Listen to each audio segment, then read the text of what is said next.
You know, we talk about Obamacare, and they'll always run out and find some doctor who supports it. I got news for you. No matter what the politics is on an issue, you're going to find somebody who's supposedly an expert that supports the politician. You're always going to find a doctor that supports socialized medicine. As a matter of fact, the president nominated a doctor, Donald Berwick, to run Medicare and Medicaid, and he's the guy that gave the speech to the NHS saying any just healthcare system redistributes wealth. Joining us on the program right now is Representative Nan Hayworth, MD, from New York 19. How you doing?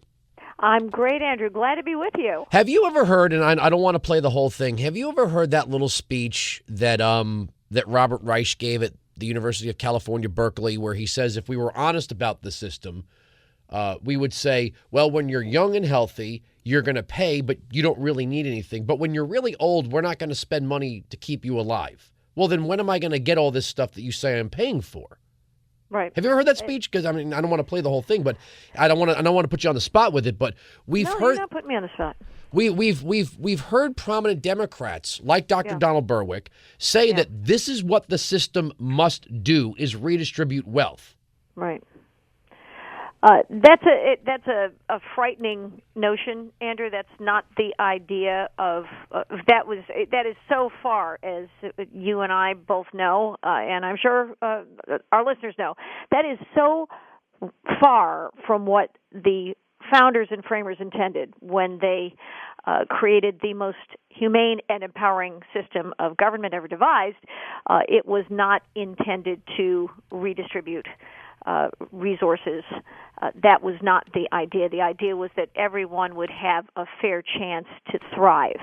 And in healthcare, it's very important that we put the patient back at the center of healthcare, because with that massive law that, yes, the Supreme Court upheld last week, but that massive law puts the federal government squarely at the center of care, and especially given the mindset of some of the folks who have been instrumental in its formulation, we need to repeal and replace that law. Well, that puts you in total opposition to the minority leader who said the Obamacare law puts individuals in charge of their own health care.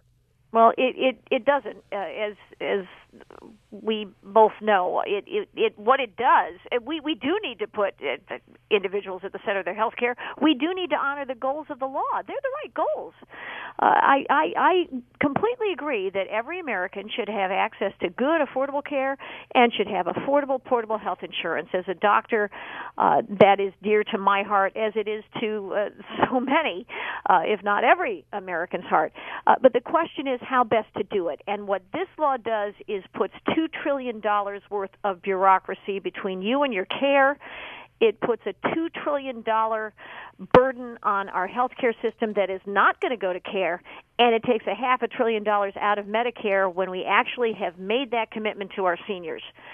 It's just wrong on all of those crucial aspects, and we can do much better. Well, here's the thing. Democrats are pretty clear that what they really want is single payer. And they'll point to Canada or England or France or Germany. And I always respond with that, well, those countries don't have 309 million people. They don't have a problem with a porous border. They don't have 47 to 50% of their population not contributing to the system in any way, shape, or form.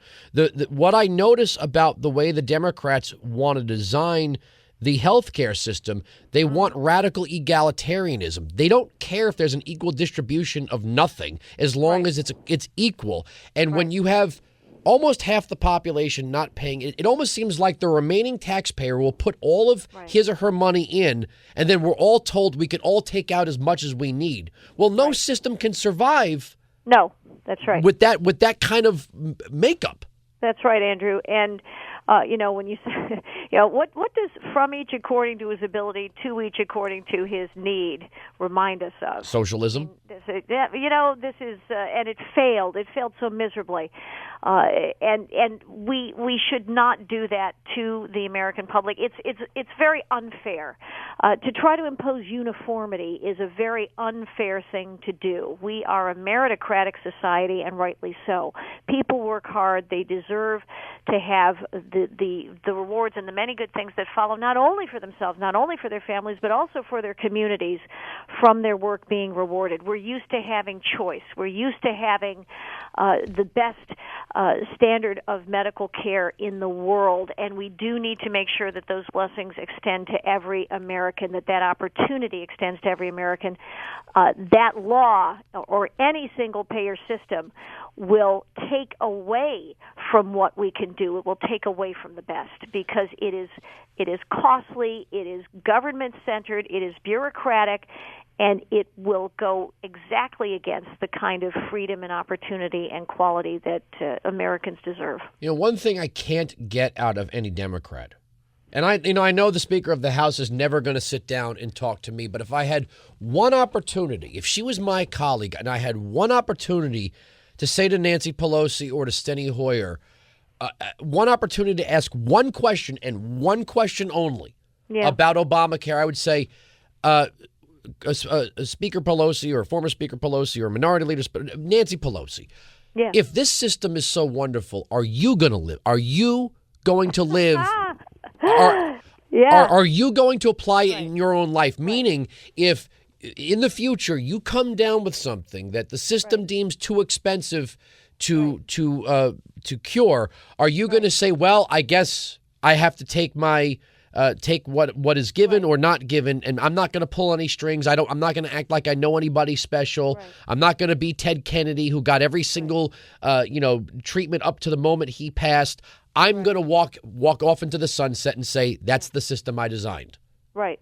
Well, and we know, Andrew, that question would have to be realistically answered with a resounding no, because Congresswoman Pelosi, as far as I know, was instrumental in granting waivers to her own staff, all kinds of to businesses and unions that knew her, were in her district, which clearly negates whatever statement she might make, saying, "Oh yes, this is going to be equal treatment for everyone."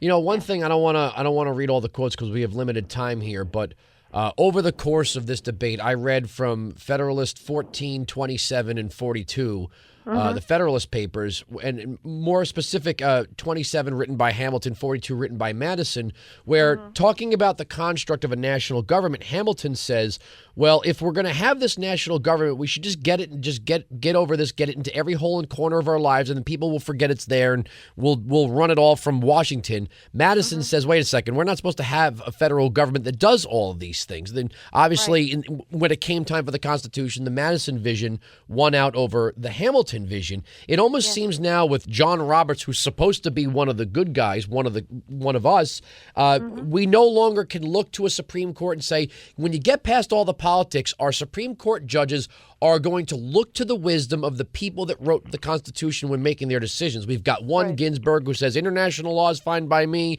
Roberts is inventing his own view of what Don Verrilli is saying. You've got Kennedy switching sides, and I don't know how to look at these guys and say, where are you getting your ideas from anymore?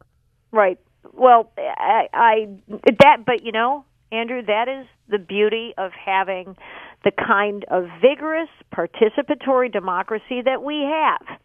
We have an opportunity in November to do what the Supreme Court did not do, which is to enable a majority in the House and the Senate and to have a chief executive who will repeal and replace this law with one that actually works. Well, we just had Senator Marco Rubio on in the last hour, and I asked him point blank, I said, look, you might not like this, but Mitch McConnell said they'll go for 51 votes and undo the law the way it was brought in. I said, are you going to sign on to the 51 or are you going to wait for the 60? He said, well, obviously I'd like to have the 60. I'd like the 60. He said, but if the Democrats are going to use this budget reconciliation to bring it in, I'm all willing to use it to take it out. Right. Are you going to vote for repeal if Boehner actually says, all right, we've got enough votes here. Let's make this official. Nan Hayworth's going to vote for repeal. Oh, absolutely. Absolutely. Repeal and replace. That has been my theme, as has it's been for so many others, but that has been my theme from the start. As a doctor, as the daughter of seniors who rely on Medicare, as someone who's been a patient myself, we have to do better. We can do better, and it's imperative that we use whatever the most expeditious, legal, constitutional means we have. What I don't understand though is everybody. I mean, we've got Republicans and Democrats saying, well, this talk of repeal, that fires up the Tea Party, and it sounds good on talk radio and Fox News. It's more complicated. If we can have a senator, Marco Rubio, tell us, look, it came in with 51, it'll go out with 51. We have Representative Nan Hayworth here. If you're telling me the House has the majority and all we need is 51 in the Senate, and we have an executive like Mitt Romney who is Romney care but doesn't think it's federal, what is the complication? I don't know. Okay, right. So it sounds like if there's 51 Republican votes, or maybe some Democrats that are afraid of re-election like Claire McCaskill, there's a majority in the House, and you've got an executive who says this is inefficient at the federal level. It was fine for Massachusetts, but I don't think this works nationally. Right. What is the real complication?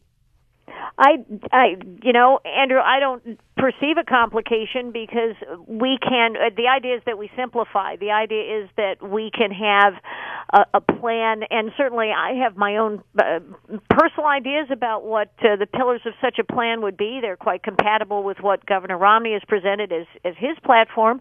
I think if we have the elements aligned, we can definitely get this done and put a sensible plan in place. A lot of the stuff that they say, well, these are the popular things, like keeping your kid on your plan till they're 26. Many of the states already have that. As far as the pre-existing condition, employer-based plans are based on the total of the workforce, not any one person.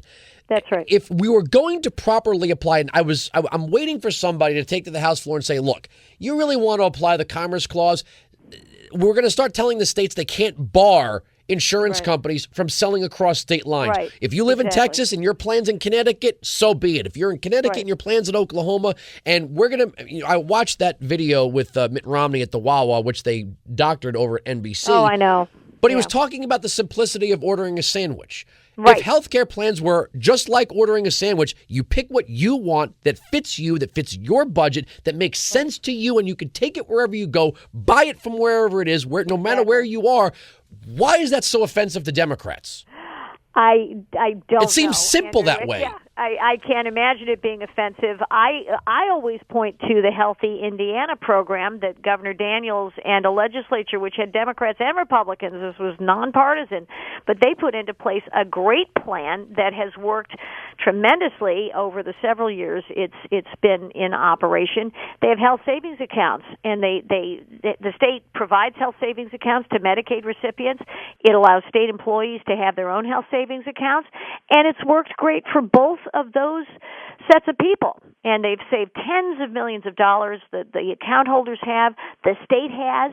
They've made good choices. They've made sensible choices. They've bought insurance that they can afford with a good selection of insurance plans to choose from. It just makes sense, and it's not complicated. That's of course that's part of our premise, Andrew. We don't need a $2 trillion bureaucracy run out of Washington to manage our health care. Not only do we not need it, it's bad for us. Now, if you're listening to Representative Nan Hayworth in any other part of the country and you're like, okay, this one makes sense, she's a Republican, but she's calling into the program from New York.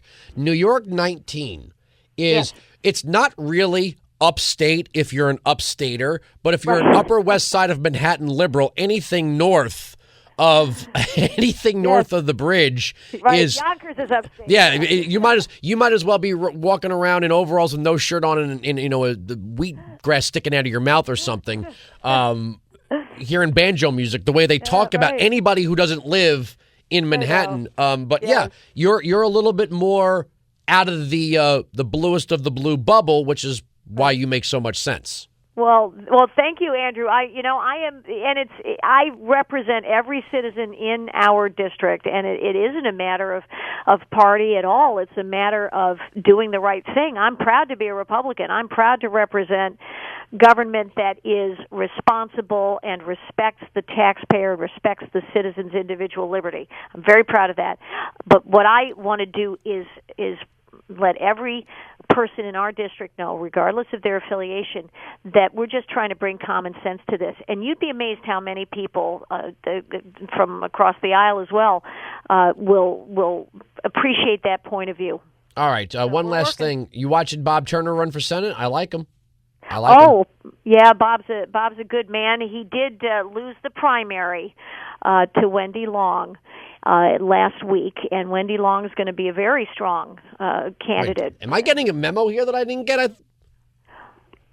Wendy won last week. Oh, I guess I wasn't paying attention. Oh, that's live on the air. My producer's throwing his hands up. No, I know Mike Long. No, Bob Turner is a great guy. I think he's a terrific representative. And, our primaries, the reason it's probably confusing is because our federal primary was moved from September, where it was for many years. Now it's in June. So they just had that election, and Wendy Long is going to be a very strong and persuasive and intelligent, articulate candidate. Now, for the record, I live in New Jersey now, so I wasn't paying attention. All right. Representative Nan Hayworth, New York 19, thanks for coming on the program today. Oh, thank you. Anytime. All right, 1-866